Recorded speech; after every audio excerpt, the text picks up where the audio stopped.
Good morning, students. Today our topic is class 11th Political Science, chapter number 4th कार्यपालिका। ये part number second का chapter number 4 है।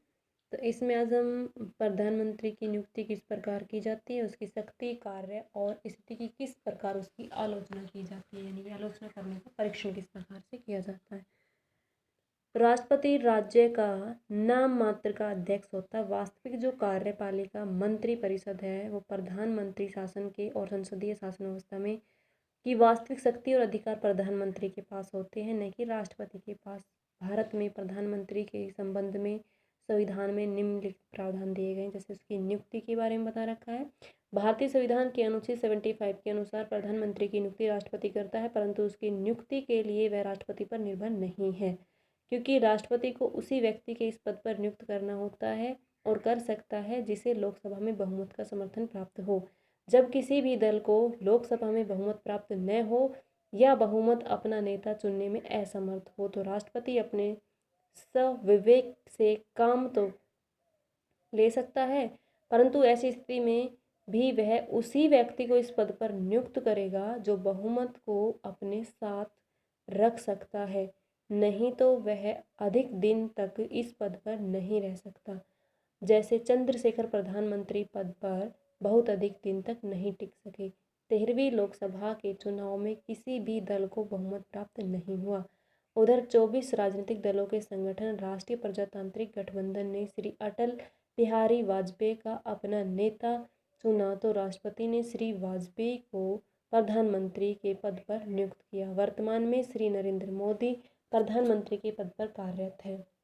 प्रधानमंत्री के पद पर नियुक्त होने वाले व्यक्ति के लिए संसद का सदस्य होना अनिवार्य है, परंतु राष्ट्रपति द्वारा किसी भी व्यक्ति को प्रधानमंत्री नियुक्त नहीं किया जा सकता जो संसद के किसी भी सदन का सदस्य न हो, परंतु ये आवश्यक है कि ऐसे व्यक्ति को प्रधानमंत्री नियुक्त होने के 6 महीने के अंदर उसे संसद के किसी भी सदन के सदस्य का आवश्यक बनना पड़ेगा।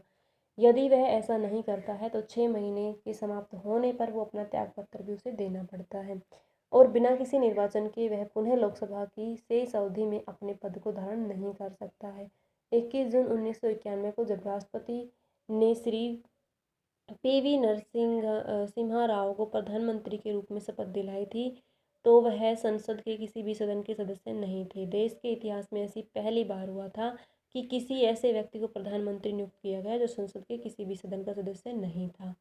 कार्यालय प्रधानमंत्री का कोई निश्चित कार्यालय नहीं है, वह उसी समय तक इस पद पर बना रह सकता है जब तक लोकसभा का बहुमत उसके साथ हो। बहुमत होने के बाद वह पद पर नहीं रह सकता है। जैसा 12वीं लोकसभा में अटल बिहारी वाजपेयी 13 महीनों में ही अपना बहुमत गंवा बैठे थे और उन्हें अपने पद से हटाना पड़ा था। प्रधानमंत्री की शक्ति और कार्य क्या क्या होते हैं। प्रधानमंत्री का कार्य होता है मंत्रिपरिषद का गठन करना, मंत्रियों के विभागों का बंटवारा करना, मंत्रियों को पद से हटाना, मंत्रियों की बैठक की अध्यक्षता करना, विभिन्न मंत्रियों को कार्य में समन्वय करना, राष्ट्रपति का मुख्य सलाहकार, संसद का नेता, लोकसभा का नेतृत्व करना। राष्ट्रपति का मंत्रिमंडल की कड़ी का काम करता है। लोकसभा को भंग करने का अधिकार, नियुक्तियां, सरकार का प्रमुख वक्ता, राष्ट्र का नेता, विदेशों से संबंध स्थापित करने, ये सभी कार्य हमारे प्रधानमंत्री के होते हैं। अब प्रधानमंत्री की स्थिति क्या है, तो यहाँ पे दल में जो स्थिति होती है प्रधानमंत्री की स्थिति मुख्यतः इस बात पर निर्भर करती है कि उसके अपने दल में क्या स्थिति है। यदि उसका अपना दल पर नियंत्रण है तो उसकी स्थिति बहुत मजबूत होती है, जैसे कि नेहरू, इंदिरा गांधी और राजीव गांधी की। यदि उसका अपने दल पर नियंत्रण कम है तो उसकी स्थिति कमजोर है, जैसे कि मोरारजी देसाई, वीपी सिंह अर्थात जवाहरलाल नेहरू, इंदिरा गांधी, राजीव गांधी, जिसे चाहा अपने मंत्रिमंडल में लिया और जब चाहा उसने निकाल दिया। इसके विपरीत मोरारजी देसाई को अपने मंत्रिमंडल की वाजपेयी का विदेश मंत्री, चरण सिंह को गृह मंत्री के रूप में लेने के लिए मजबूर होना पड़ा था। दल की संसद में क्या स्थिति होती है, जनता में लोकप्रियता, व्यक्तित्व, ये सभी उसी की स्थिति पर निर्भर करते हैं। अब आता है कि राष्ट्रपति और मंत्रिपरिषद में संबंध क्या होता है। राष्ट्रपति तथा मंत्रिपरिषद का गठन। राष्ट्रपति प्रधानमंत्री की नियुक्ति करता है, लेकिन राष्ट्रपति का यह अधिकार औपचारिकता मात्र है, क्योंकि राष्ट्रपति को उसी व्यक्ति को प्रधानमंत्री बनाना पड़ता है जिसे लोकसभा का विश्वास अथवा बहुमत का समर्थन प्राप्त होता है। लेकिन जब किसी भी प्रधानमंत्री पद के दावेदार का स्पष्ट बहुमत न हो तो वे राष्ट्रपति अपने विवेक का प्रयोग करके कर सकता है और उसको उसका प्रधानमंत्री भी नियुक्त कर सकता है। तो अब यानी कि दोनों ही उसका गठन करता है, राष्ट्रपति भी कर सकता है और मंत्रिपरिषद भी कर सकती है। राष्ट्रपति और मंत्रिपरिषद का विघटन, दोनों का विघटन कब होता है, यानी कि टूट जाना। मंत्रिपरिषद अपने पद पर राष्ट्रपति का प्रसाद पर्यंत रहते हैं। जब तक राष्ट्रपति चाहे तभी तक मंत्री अपने पद पर रह सकते हैं, लेकिन संसदात्मक व्यवस्था होने के नाते राष्ट्रपति इस अधिकार का प्रयोग वास्तव में प्रधानमंत्री करता है, न कि राष्ट्रपति करता है।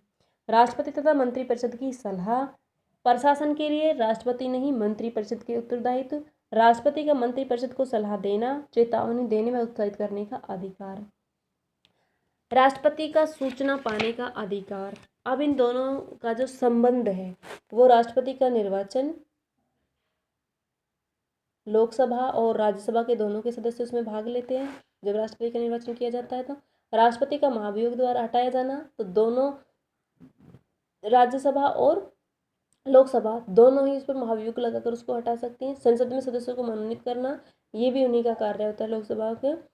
संसद का सत्र बुलाना और सत्रावसान कराना, संसद को संबोधित करना, संदेश भेजना, राष्ट्रपति की पूर्व अनुमति, विधेयकों की स्वीकृति, अध्यादेश जारी करना, लोकसभा का भंग करना, ये सभी कार्य जो होते हैं वो राष्ट्रपति तथा संसद के संबंध में ही होते हैं।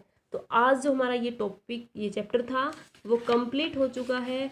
और इस चैप्टर को आप में जितने भी बुक में क्वेश्चंस दे रखे हैं, लॉन्ग, शॉर्ट, वेरी शॉर्ट या फिर वेरी लॉन्ग क्वेश्चंस, जो भी आपके दे रखे हैं, तो पहले आप चैप्टर को डीपली स्टडी करेंगे, उसके बाद आप क्वेश्चन आंसर्स क्लियर करेंगे। Thank you students.